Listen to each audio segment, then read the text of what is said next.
Merry Christmas, everyone! Unless you're watching this video late.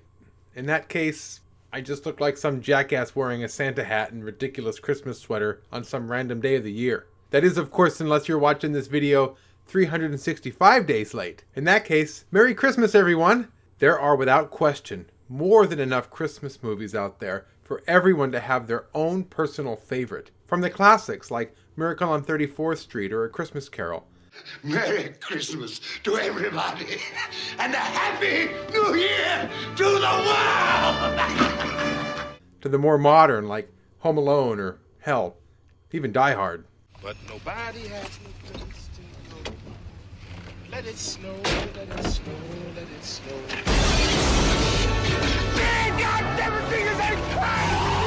Sure, some are overplayed to the point of being unwatchable. I mean, do we really need to watch A Christmas Story half a dozen times every single Christmas day? Even still, there are plenty of good ones out there. Yet, I can't help but find myself watching the same ridiculous movie every single year. And yes, this movie is ridiculous, but in a good way. Ernest Saves Christmas. I said it before and I'll say it again. I love Jim Varney. Ernest was making me and my friends laugh well before any of us had even heard of Ace Ventura. His wacky characters and over-the-top acting brought the slapstick that we knew and loved from cartoons into live action. The Ernest movies were some of the very first, what I felt like to be real movies that I actually watched outside of cartoons. Ernest Saves Christmas puts a fun twist on the lore of Santa Claus. Santa's powers actually weaken over time, and every 100 years or so, the current Santa needs to pass the legacy on to someone else before the magic expires, because magic can go bad. Like Miak. Miak? Yeah, Miak! I bet you thought I couldn't find any this time of year. So the existing Santa needs to track down the next Santa, a man named Joe. He's a friendly celebrity who's famous for acting in children's movies. Sound familiar?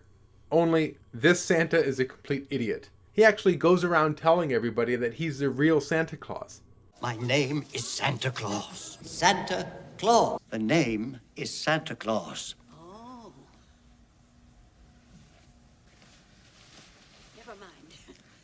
Well, he winds up drawing all kinds of attention to himself, and everyone sees him as just some crazy old man. Ernest, of course, believes him, and he's the only person willing to help.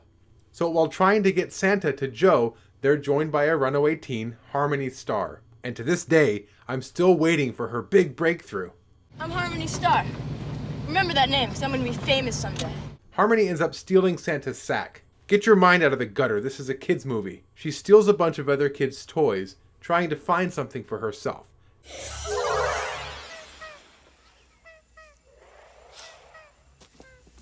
Now, I know this looks bad, but she's not the villain. She actually comes to her senses and ends up helping Ernest find Santa's successor.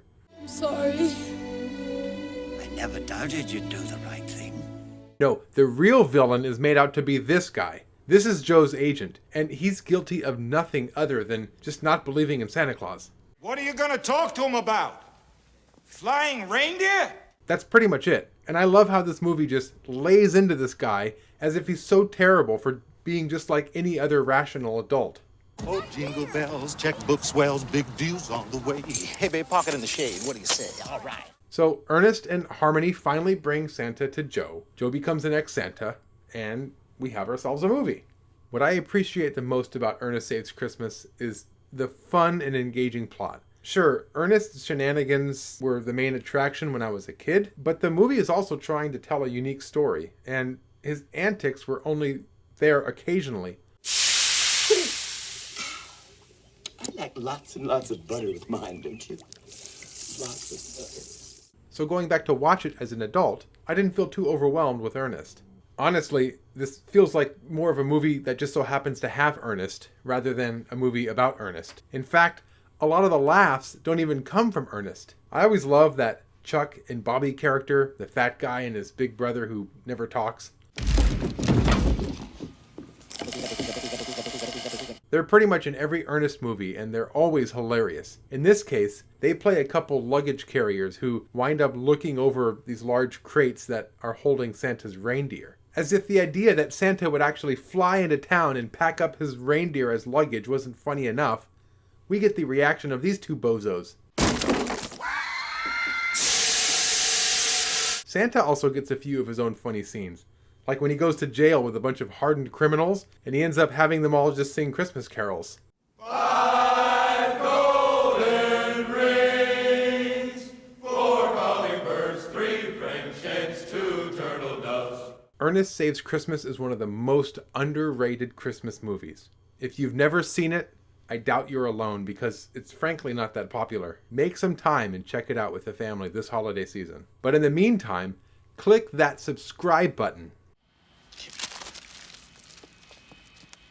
Look, that is E. Bunny. F.